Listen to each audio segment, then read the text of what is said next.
नमस्कार मंडळी, स्वागत आहे तुमचं नाशिकच्या भुताटकीच्या गोष्टीमध्ये. एपिसोड 1 मध्ये आपण गेलो कसारा घाटावर, एपिसोड 2 मध्ये नासर्डी पुलावर, एपिसोड 3 मध्ये मखमलाबाद रोडवर. आज आपण आलो आहोत एपिसोड 4 मध्ये आणि आजची जागा आहे नाशिकपासून फक्त 30 किलोमीटर दूर त्र्यंबकेश्वर मंदिर. 12 ज्योतिर्लिंगांपैकी एक, हजारो वर्ष जुनं. लाखो भाविक दर्शनाला येतात, पण रात्री मंदिर बंद झाल्यावर इथे काहीतरी घडतं. कोणीतरी पूजेला बसलेलं असतं आणि ओल्या पावलांचे ठसे दिसतात जे कुठेच जात नाहीत. मी आहे तुमचा होस्ट आणि हे आहे नाशिकच्या भुताटकीच्या गोष्टी एपिसोड 4, त्र्यंबकेश्वर मंदिर. त्र्यंबकेश्वर ब्रह्मगिरी पर्वताच्या पायथ्याशी वसलेलं हे गाव. इथे गोदावरी नदीचा उगम होतो. इथलं शिवमंदिर 12 ज्योतिर्लिंगांपैकी एक आहे. दिवसा इथे हजारो भाविक असतात. पूजा, अभिषेक, दर्शन सगळं चालू असतं. पण रात्री 9 वाजता मंदिर बंद होतं.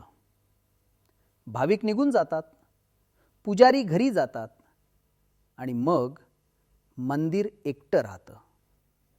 पण खरंच एकटं राहतं का? त्यासाठी ऐका या मंदिरात घडलेल्या काही खऱ्या घटना. पहिली गोष्ट आहे एका रात्रीच्या चौकीदाराची. भगवान काका. भगवान काका गेली 20 वर्ष त्र्यंबकेश्वर मंदिराचे रात्रीचे चौकीदार होते.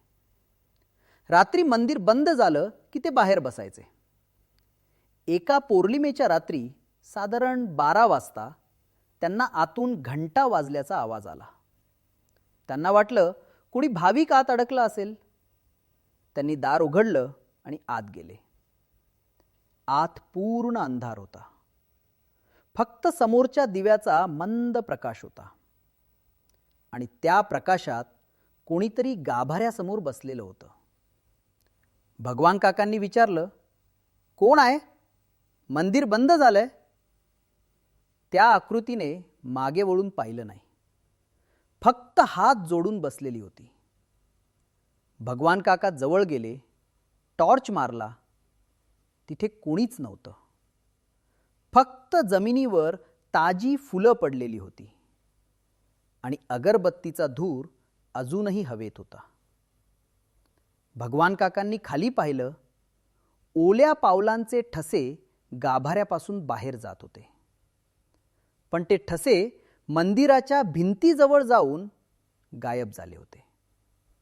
दुसरी गोष्ट आहे एका तरुण पुजाऱ्याची. पंडित सोमनाथ. पंडित सोमनाथ नवीनच त्र्यंबकेश्वरला आले होते.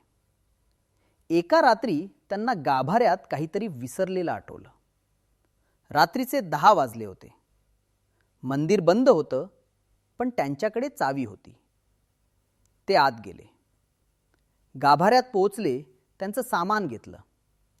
बाहेर येताना त्यांना मागून पावलांचा आवाज आला. त्यांनी मागे वळून पाहिलं. कोणीच नव्हतं. ते पुढे चालायला लागले. परत पावलांचा आवाज. जणू कोणीतरी त्यांच्या मागे मागे चालत होतं. पंडित सोमनाथ वेगाने चालायला लागले. पावलांचाही वेग वाढला.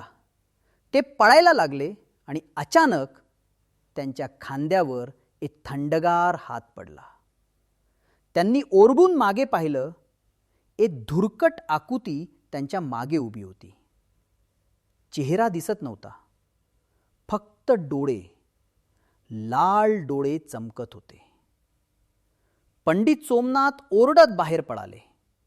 दार आपटलं. श्वास घेता घेता बाहेर आले. दुसऱ्या दिवशी त्यांनी हे कोणाला सांगितलं नाही, पण त्यानंतर ते कधीच रात्री मंदिरात एकटे गेले नाहीत. तिसरी गोष्ट सर्वात विचित्र आहे. पुण्याहून एक ग्रुप आला होता. 5 मित्र. ते मंदिर पाहून रात्री गावात राहिले होते. रात्री त्यांना मंदिराजवळून घंटा वाजल्याचा आवाज आला. एकदा नाही, दोनदा नाही, सतत वाजत होत्या. एकाने म्हटलं, चला बघूया कोण आहे. ते 5ही जण मंदिराजवळ गेले. बाहेरून आत डोकावले. आत एक दिवा तेवत होता आणि त्या दिव्याच्या प्रकाशात कोणीतरी पूजा करत होतं. एकाने फोन काढला आणि व्हिडिओ रेकॉर्ड करायला लागला. पण कॅमेऱ्यात काहीच दिसत नव्हतं. फक्त रिकामा गाभारा दिसत होता. डोळ्यांना दिसत होतं एक आकृती पूजा करते. पण आणि पुढच्या एपिसोड 5 मध्ये आपण जाणार आहोत पंचवटीच्या जुन्या स्मशानभूमीत, जिथे रात्री कोणाचा तरी रडण्याचा आवाज येतो आणि अर्धवट जळालेल्या चितेवर कोणीतरी बसलेलं असतं. तोपर्यंत रात्री मंदिरात एकटे जाऊ नका, कारण त्र्यंबकेश्वरला रात्री पूजा अजूनही चालू असते. भेटूया पुढच्या एपिसोडमध्ये. तोपर्यंत नमस्कार.